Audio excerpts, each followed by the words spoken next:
Em mais um desdobramento da Lava Jato, a Polícia Federal cumpre 5 mandados de busca e apreensão em operação de combate a crimes de lavagem de dinheiro e evasão de divisas no Rio Grande do Sul. E você vai ver também.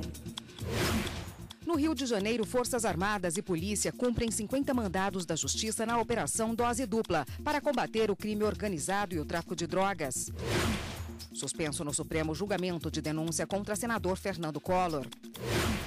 Segunda turma do STF aceita recursos do ex-presidente Luiz Inácio Lula da Silva e do ex-ministro da Fazenda Guido Mantega e determina que ações contra eles que investigam irregularidades no BNDES sejam remetidas apenas para a Justiça Federal no Distrito Federal. O Superior Tribunal de Justiça mantém condenação do deputado Jair Bolsonaro pelas ofensas à deputada Maria do Rosário.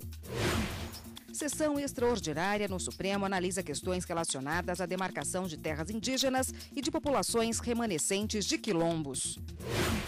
E Ministério Público Federal lança a campanha Brasil Nunca Mais, com site que reúne documentos sobre violações de direitos durante a ditadura.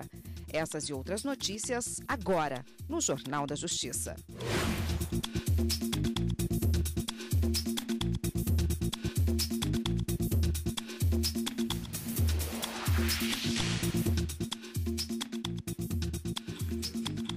Olá, boa tarde para você.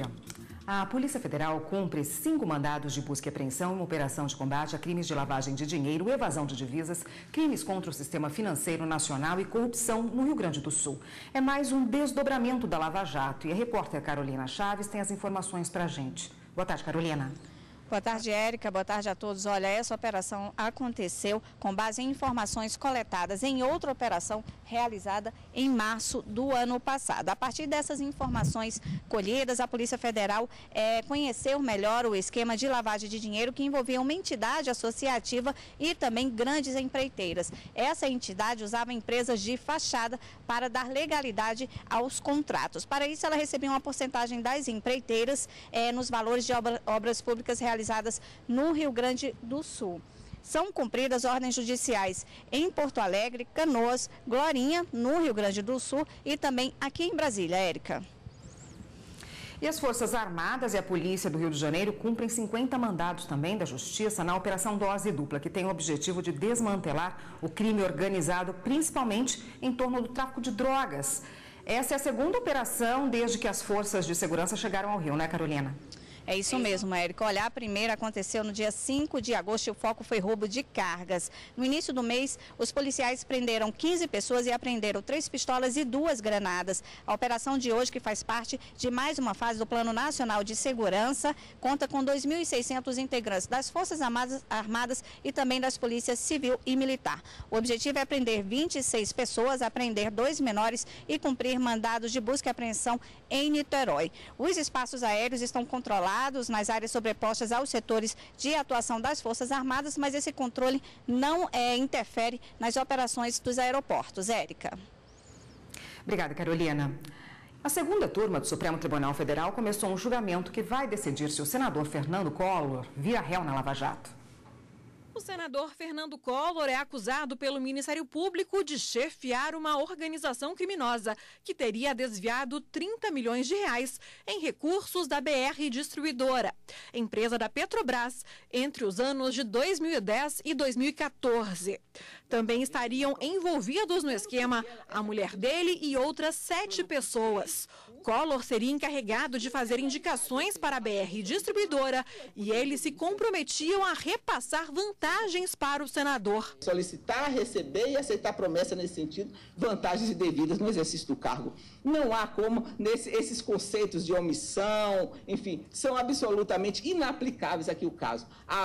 Houve comissão, ação para a prática do crime e nesse sentido foi a imputação e a denúncia é bem clara nesse sentido, não comporta outra interpretação que não seja essa. A defesa de Fernando Collor alegou que não há provas de que ele recebeu propina. Não há uma prova efetiva aqui de que o senador Collor de Mello tivesse recebido dinheiro dessas entidades às quais estaria vinculado, ou seja, a BR Distribuidora e os postos de gasolina ou as empresas privadas com as quais firmara contrato. Não há uma prova de que os ingressos nas contas do senador advessem dessas empresas ou de atos vinculados à realização desses contratos. Outros 5 advogados falaram em nome dos outros 8 acusados. O julgamento vai ser retomado na próxima terça-feira, com os votos dos ministros. Ainda durante a sessão, os ministros da segunda turma decidiram aceitar recursos do ex-presidente Luiz Inácio Lula da Silva e do ex-ministro da Fazenda, Guido Mantega, e determinar que parte da delação da JBS, que cita suposto envolvimento deles em irregularidades no BNDES e em fundos de pensão, seja remetida apenas para a Justiça Federal no Distrito Federal. A delação havia sido enviada também para a Justiça Federal no Paraná. Com a decisão, as investigações devem ficar centralizadas na Justiça do DF. E a primeira turma do STF não concedeu a revisão do valor da pensão de uma viúva que teve redução determinada pelo Tribunal de Contas da União. Os ministros também julgaram a extradição de um norte-americano suspeito de cometer crimes cibernéticos. O mandado de segurança pedia a revisão de decisão do Tribunal de Contas da União, que diminuiu cerca de 30% o valor de pensão de uma viúva. O relator, ministro Marco Aurélio, não concedeu o pedido por entender que o TCU tem autonomia para revisar valores de acordo com os critérios vigentes. Já o ministro Alexandre de Moraes divergiu e concedeu parcialmente o pedido para a viúva exercer o direito de contraditório e ampla defesa. A partir do momento que o TCU determinou, ao Ministério da Saúde, então somente competia obedecer e oficiar o pensionista, já informando a diminuição. Porém, onde é indiscutível, entendo, o dever de garantir o contraditório e a ampla defesa. Por maioria de votos, os ministros entenderam que, neste caso, não cabe pedido de revisão de valores e não foi concedido o mandado de segurança. Também foi julgado o pedido de extradição de um norte-americano suspeito de desviar cerca de 6 milhões de reais de empresas por meio de fraudes virtuais. As investigações da Interpol, juntamente com a Polícia Federal, apontam que o americano cometeu as fraudes por meio de interferências no e-mail corporativo das empresas de diversos países, incluindo o Brasil. O homem foi identificado por meio de registro de digital em uma academia de ginástica na cidade de Blumenau, em Santa Catarina, e logo em seguida foi cumprido o mandado de prisão. Por unanimidade, a primeira turma atendeu o pedido de extradição feito pela Justiça dos Estados Unidos. A Justiça em Sorocaba, interior de São Paulo, aceitou a denúncia feita pelo Ministério Público contra 12 agentes fiscais por envolvimento na máfia do ICMS no estado. O grupo é acusado de cobrar propinas de grandes empresas para reduzir a cobrança de ICMS feita pela Secretaria de Fazenda. Segundo a decisão, há fortes indícios de vínculo associativo permanente e estável, estabelecido de forma organizada para cometer crimes, especialmente crimes contra a ordem tributária. Todos os fiscais denunciados agora viraram réus. O Corregedor Nacional de Justiça, ministro João Otávio de Noronha, disse que não autorizou pagamentos de valores vultuosos feitos pelo Tribunal de Justiça do Mato Grosso a 84 magistrados referentes a substituições de entrância no período de 2005 a 2009. Entre pagamentos efetivados pelo Tribunal de Justiça está o salário do juiz Mirko Vicenzo Gianotti, titular da 6ª Vara de Sinop, que recebeu em julho mais de R$503 mil. Já o Tribunal de Justiça do Mato Grosso esclareceu por meio de nota que fez os pagamentos amparado em uma decisão do ministro corregedor de janeiro deste ano, em que autorizou o pagamento de R$ 29.593 a uma juíza, referente a diferenças de substituição de entrância. A Corregedoria do CNJ esclarece que esta decisão foi para um caso específico e não foi extensiva a outros casos, conforme portaria 104 da Corregedoria Nacional de Justiça, que suspendeu o pagamento de verbas do TJ do Mato Grosso, que ainda são objeto de investigação. O ministro corregedor, João Otávio de Noronha, determinou a abertura de pedido de providências para suspender qualquer pagamento de passivos aos magistrados até que os fatos sejam esclarecidos. E você vai ver no próximo bloco do Jornal da Justiça. Sessão extraordinária no Supremo analisa questões relacionadas à demarcação de terras indígenas e de populações remanescentes de quilombos. Voltamos em instantes.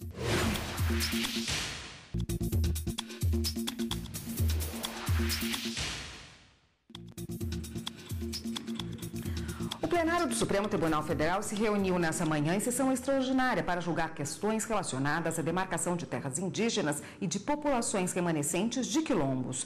O repórter Gabriel Ciafreia acompanhou e tem as informações. Gabriel, boa tarde. Os julgamentos foram concluídos?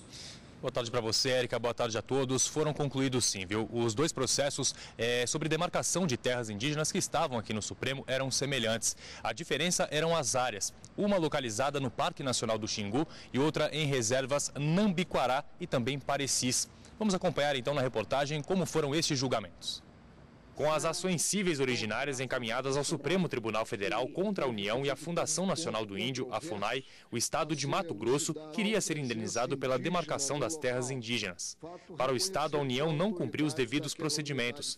As terras não foram doadas e os indígenas foram levados para áreas que não ocupavam anteriormente. A União, por sua vez, afirmou que as terras já eram ocupadas pelos indígenas e a ausência de comprovação de domínio por parte do estado de Mato Grosso. Por serem temas semelhantes, o plenário decidiu fazer os julgamentos em conjunto. O primeiro interessado a falar foi o estado de Mato Grosso. O próprio decreto que instituiu o Parque Nacional do Xingu, no que foi seguido por um outro decreto que ampliou seus limites, indicou em seus considerandos que uma grande parte desta área é constituída de terras pertencentes aos índios. Ou seja, se uma grande parte dessas terras pertencem aos índios, quer dizer que outra parte não pertencia. Já a advogada-geral da União questionou os argumentos utilizados pelo estado de Mato Grosso para pedir a indenização. Segundo ela, os argumentos estão baseados na Constituição de 1891 e o decreto para a criação do Parque Nacional do Xingu é de 1961, quando outra Constituição já estava em vigor no país. Disse ainda que a ocupação de 14 tribos indígenas no local é permanente. Nos autos, uma única demonstração, uma única comprovação de que esses povos deixaram de estar presentes nessas terras. Ao contrário, o que há, na verdade, são estudos sérios, uma farta documentação que revela a presença desses povos nessa área. A Procuradoria-Geral da República se manifestou pela improcedência dos dois pedidos. Após a promulgação da Lei 6.001, quando então se definiu o atual sentido da denominação reserva indígena, elas passaram a se denominar áreas indígenas e, posteriormente, adaptando-se à nomenclatura da Constituição de 88, passaram a ser denominadas terras indígenas. Essa é a prova clara, objetiva, pronta, de que comprova a posse imemorial de todas essas áreas questionadas pelo Estado do Mato Grosso, como dos indígenas. Reiterando a manifestação escrita do Ministério Público e mais aquela constante do parecer distribuído a Vossa Excelência, espera-se a improcedência do pedido. Ao ler o voto, o relator dos dois processos, ministro Marco Aurélio, destacou os direitos dos indígenas sobre as terras de ocupação permanente definidas desde a Constituição de 1934 até a de 1988 e o papel da União na preservação desses locais. E afirmou que são fartas as provas de ocupação permanente dos indígenas nas áreas mencionadas nas ações cíveis originárias. A prova coligida no processo, ao contrário do sustentado pelo autor, é farta, no sentido de que não apenas a totalidade das terras integrantes do Parque Indígena do Xingu, e aí adapto para a outra ação civil originária 366, é de tradicional ocupação indígena, como também muitas das áreas adjacentes. O relator julgou os pedidos improcedentes e condenou o Estado de Mato Grosso a pagar as custas processuais e honorários advocatícios no valor de R$50 mil. O ministro Alexandre de Moraes foi o segundo a votar. Ele entendeu que o Estado de Mato Grosso não conseguiu provar a posse das terras e acompanhou o voto do relator. A presidente do Supremo Tribunal Federal, ministra Carmen Lúcia, precisou deixar a sessão, mas também acompanhou o voto do relator. A sessão passou a ser presidida pelo ministro Marco Aurélio. Na sequência, o ministro Edson Fachin acompanhou o voto do relator. Os ministros Luiz Roberto Barroso, Rosa Weber e Ricardo Lewandowski também seguiram o entendimento do relator, negando indenização ao Estado de Mato Grosso. O último ministro a votar foi Gilmar Mendes, impedido de se manifestar e votar no processo referente ao Parque Nacional do Xingu. Ele votou sobre as áreas destinadas às outras duas reservas e também acompanhou o voto do relator. Com isso, por unanimidade, o pedido encaminhado pelo Estado de Mato Grosso aqui ao Supremo Tribunal Federal foi negado por unanimidade. Lembrando que a partir das 14 horas tem outra sessão extraordinária aqui no Supremo Tribunal Federal. Érica, eu volto com você ao estúdio. Obrigada, Gabriel. E para comentar essa sessão extraordinária, está aqui conosco a consultora jurídica da TV Justiça, Gisele Reis. Boa tarde, Gisele. Boa tarde, Érica. Boa tarde a todos. Gisele, quais foram os fundamentos aí para esse pedido de indenização? Bom, o Estado do Mato Grosso alegava que a inclusão de determinadas áreas no Parque Nacional, na demarcação do Parque Nacional do Xingu, teria sido indevida, porque entende que determinadas terras que acabaram sendo incluídas nessa demarcação, elas seriam de propriedade do Estado. Então, dentre os argumentos que foram colocados pelo Estado do Mato Grosso, disseram que os índios, eles foram transferidos para essa região do Parque Nacional do Xingu, no entanto, eles não ocuparam permanentemente a área durante todo o período. Inclusive, na época em que a demarcação foi delimitada, isso estava em vigor a Constituição de 1946 e um dos requisitos previstos na Constituição em vigor à época era a ocupação permanente dos índios na região. Então, eles bateram muito exatamente nesse fato de que os índios não ocuparam a terra tradicionalmente, permanentemente, que houve um deslocamento, mas esse deslocamento teria sido, na verdade, por ocasião de doenças que os índios, na época, estavam acometidos e isso não lhe dava o direito de serem considerados como ocupantes temporários, permanentes, melhor dizendo, que teriam ocupado tradicionalmente as terras na ocasião. O que a Constituição diz a respeito dos direitos dos indígenas? A Constituição Federal de 88, e é interessante a sua pergunta, porque o ministro Marco Aurélio, inclusive, quando ele votou, ele fez uma regressão de todas as constituições federais, tratando exatamente de como as outras constituições trataram essa questão da terra em relação aos índios. A Constituição Federal de 88, por sua vez, ela vai tratar desse tema a partir do artigo 231. Então, assegura aos índios tanto a questão relacionada à organização social, aos costumes, línguas, crenças e tradições e também direitos originários sobre a terra tradicionalmente ocupadas. Então, essas terras que são tradicionalmente ocupadas, elas são de propriedade da União, mas os índios têm o direito de explorarem, de terem direito à exploração das riquezas provenientes dessa terra. Então, o próprio texto da Constituição estabelece que essas terras, elas devem se destinar à posse exclusiva e permanente dos índios e eles é que têm esse direito de usufruir dessas riquezas dos solos, dos rios e dos lagos neles existentes. Então, essas terras são inalienáveis, indisponíveis, não podem serem vendidas, não podem ser cedidas nem doadas para qualquer outra pessoa que não seja exatamente a comunidade indígena, no sentido deles usufruírem a terra em que efetivamente ocupam. Então, mesmo sendo propriedade da União, os índios é que têm direito de usufruir de tudo aquilo que a terra tem para oferecer. Em relação a esse tema, o Supremo aí já se debruçou sobre um caso emblemático, né? O caso emblemático realmente aconteceu em 2009. Na ocasião, houve o julgamento de um processo, né, denominado Petição 3388, que tratou exatamente de uma situação de demarcação de terra indígena no estado de Roraima. O caso conhecido como Raposa Serra do Sol, exatamente de demarcação dessa reserva indígena, chegou até o Supremo Tribunal Federal e o Supremo validou tanto o decreto quanto a portaria que tratavam exatamente dessa demarcação. Entendeu que a terra era tradicionalmente ocupada pelos índios e validou a demarcação contínua da região, determinando a saída dos agricultores que ocupavam a terra na época. Esse caso, inclusive, o próprio Supremo Tribunal Federal estabeleceu algumas condições no sentido da desocupação pelos agricultores e quem, inclusive, supervisionou essa retirada dos agricultores. Na época, o relator era o ministro Aires Brito, já aposentado, então ele acompanhou essa retirada e também foi supervisionada pelo Tribunal Regional Federal da Primeira Região. Tá ótimo, Gisele. Obrigada pela sua participação por hoje. Eu que agradeço. Até mais. Até.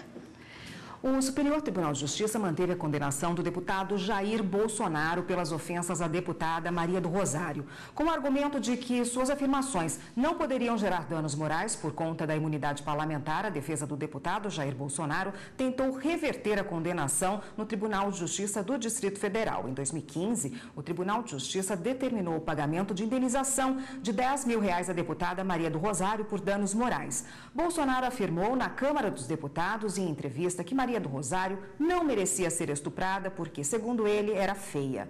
Na decisão do Tribunal de Justiça do Distrito Federal, o deputado deveria se retratar publicamente nos jornais, no Facebook e no YouTube. Mas, desde a condenação, parlamentar vem recorrendo à Justiça. Durante o julgamento, a relatora do caso, ministra Nancy Andrighi, votou contra o recurso de Bolsonaro, alegando que, ao falar de Maria do Rosário, que ela não merecia ser estuprada, o deputado atribuiu ao crime a qualidade de prêmio, de benefício a uma vítima.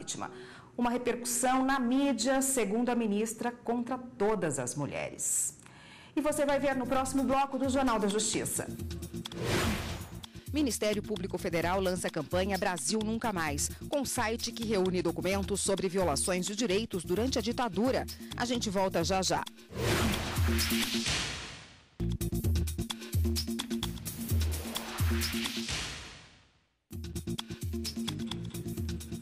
O Ministério Público lançou a campanha da nova versão do site Brasil Nunca Mais Digital, um resgate que traz mais de 850 mil páginas de processos contra presos políticos durante a ditadura militar no Brasil. A ditadura foi uma época de violação de direitos. E muitos dos documentos que contavam os detalhes sobre os crimes cometidos foram censurados, escondidos ou destruídos. E para esse período não ser esquecido, o site Brasil Nunca Mais Digital traz mais de 850 mil páginas de processos judiciais contra presos políticos durante a ditadura militar. Esses documentos históricos foram digitalizados, tratados e podem ser acessados pelo site Brasil Nunca Mais. A pesquisa está muito mais fácil. É que o portal acaba de ganhar uma versão mais atualizada e moderna. Tem inclusive conteúdo traduzido para o inglês e espanhol. Antes que todos os documentos que comprovavam torturas e outras violações fossem eliminados, ativistas e advogados em direitos humanos trabalharam em sigilo. Durante 5 anos, fizeram cópias de processos do Superior Tribunal Militar e enviaram o material para o exterior. Arquivos do Conselho Mundial de Igrejas e da Comissão de Justiça e Paz de São Paulo também serviram de base de dados para o site. Todo esse trabalho começou como um livro, publicado em 1985 e escrito por Dom Paulo Evaristo Arns. Esse novo projeto contou com a coordenação do Procurador da República, Marlon Beichert. Sempre que nós estamos falando de história, o primeiro passo para a gente não repetir erros do passado é conhecer, né? Conhecer. E aqui nesse caso é a possibilidade de você conhecer, inclusive através de documentos oficiais, que normalmente ficariam sigilosos, ficariam escondidos, porque é uma verdade oficial que ninguém quer contar. E esse é justamente o objetivo da campanha: relembrar que agressões e abusos cometidos na ditadura foram, infelizmente, reais. Acesse, pesquise e não deixe a história desaparecer, muito menos se repetir. A campanha completa você pode assistir no site do Ministério Público Federal e para acessar o novo portal do Brasil Nunca Mais, o endereço aparece aí na sua tela. Os ministros do Tribunal Superior Eleitoral mantiveram a reprovação das contas de campanha de uma candidata que disputou uma vaga na Assembleia Legislativa de Goiás nas eleições do ano passado. O plenário do Tribunal Superior Eleitoral analisou um recurso de Neiba Maria Moraes Barcelos. O Tribunal Regional Eleitoral Goiano reprovou as contas de campanha de Neiba porque na prestação havia recursos de origem não identificada. Por isso, a candidata foi condenada a devolver R$ 67.570 aos cofres públicos. Ao analisar o processo no TSE, o relator do caso, o ministro Tarcísio Vieira, manteve a decisão do TRE de Goiás. A arrecadação de recursos de origem não identificada consubstancia-se em irregularidade insanável que afronta o disposto no artigo 26, parágrafo 3º da resolução específica do TSE e, em regra, implica desaprovação das contas com o consequente recolhimento da quantia ao Tesouro Nacional, haja vista estar o acórdão regional em consonância com a jurisprudência desse Tribunal Superior, súmula 30 do TSE, a proposta é de desprovimento do regimental. O ministro Dias Toffoli, do Supremo Tribunal Federal, passou hoje por um procedimento médico para tratamento de uma lesão na tireoide, diagnosticada precocemente. O ministro passa bem e estará de licença para tratamento até o dia 21 de agosto. O Superior Tribunal de Justiça decidiu que o dono de um imóvel tem direito de escolher o valor a ser pago como restituição ao ocupante de má-fé que realizou benfeitorias na propriedade. O proprietário de um imóvel em Minas Gerais entrou com uma ação reivindicatória contra ocupação indevida de propriedade. O Tribunal de Justiça do Estado confirmou a decisão de primeiro grau para devolução do imóvel ao dono e o ressarcimento das benfeitorias realizadas no local pelo possuidor de má-fé, no valor de R$19 mil, acrescidos de juros e correção monetária desde a data em que a obra foi feita, em fevereiro de 2002. O dono do imóvel recorreu ao Superior Tribunal de Justiça para contestar o valor. Ele alegou que o Código Civil dá o direito de optar pelo pagamento com base no valor atual da obra ou pelo custo à época em que a benfeitoria foi feita. Segundo o proprietário, o muro de arrimo construído pelos ocupantes teria valor atual de R$9 mil, conforme laudo pericial apresentado. Já o valor atualizado da indenização chegaria a mais de R$30 mil. O relator, ministro Vilas Boas Cueva, reconheceu os argumentos apresentados e determinou que, no cumprimento da sentença, o juiz conceda ao proprietário a opção pelo pagamento mais conveniente, de acordo com a legislação civil. Os demais ministros da terceira turma seguiram o voto do relator.